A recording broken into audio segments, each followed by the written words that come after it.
Guys, അപ്പൊ ഇന്ന് എന്റെ റൂട്ട് മാപ്പ് നോക്കാട്ടോ. നമ്മളെ തെക്കേനടയുടെ ഓപ്പോസിറ്റ്, അതായത് മുനിസിപ്പല് ബസ് ഇറങ്ങും, എന്നിട്ട് നമ്മൾ അങ്ങോട്ട് ആഞ്ഞു വെച്ച് പിടിക്കും, അങ്ങോട്ട് നടക്കണം. കാരണം നമ്മളിങ്ങനെ ഇവിടെ നിന്നൊക്കെ ബസ് കയറി കഴിഞ്ഞാൽ വടക്കേ സ്റ്റാൻഡിലേക്കാണ് കേട്ടോ ബസ് ഉണ്ടായിരിക്കുക. കുന്നംകോട്ടിന് ബസ് കയറുമ്പോഴാണ് ശക്തനക്ക്, അങ്ങനെയൊക്കെ മാറ്റങ്ങളൊക്കെ ഉണ്ട്. അങ്ങനെ ആഞ്ഞ് അങ്ങോട്ട് നടന്ന KSRTC സ്റ്റാൻഡ് അങ്ങോട്ട് എത്തും.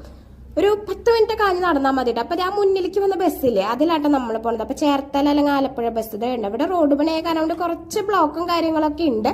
പിന്നെ കുറെ ബസ്സൊക്കെ ശക്തന്റെ ഓപ്പോസിറ്റ് ആട്ടോ എടുക്കണത്. ശക്തൻ സ്റ്റാൻഡിന്റെ ഓപ്പോസിറ്റ് ആണ് എടുക്കണത്, ഈ എറണാകുളം വണ്ടികളൊക്കെ കേട്ടോ. പിന്നെ അങ്ങനെ KSRTC 2 മണിക്കൂർ നമ്മളെത്തി. അപ്പൊ ഇതാണ് കേട്ടോ എന്റെ യൂണിഫോം. അപ്പൊ ഈ യൂണിഫോം ഫുള്ള് ഞാൻ കാണിക്കാത്തത്, കുറച്ച് അപാകതകളൊക്കെ ഉണ്ട് യൂണിഫോമിന്. അപ്പൊ അതൊന്ന് റെഡി ആക്കിയിട്ട് വേണം കാണിക്കാൻ വേണ്ടിയിട്ട്. അപ്പൊ അത് ഞാൻ വേറൊരു വീഡിയോയിൽ ശരിക്കും കാണിക്കട്ടെ. ഇങ്ങനെയൊക്കെ തന്നെയാണ് കോലുള്ളത്. പിന്നെ വൈറ്റിലയിൽ നിന്നാണ് നമ്മൾ ബസ് തിരിച്ചിങ്ങോട്ട് കയറാട്ടോ. നല്ല മഴ തുടങ്ങിയിട്ടുണ്ട്. അപ്പൊ ഞാനൊരു ഗ്രേപ്പ് ബോൾ ജ്യൂസ് മേടിച്ചിട്ടുണ്ട് കേട്ടോ. ഇതിന് 50 രൂപയാണ് റേറ്റ്. കുഴപ്പമില്ല.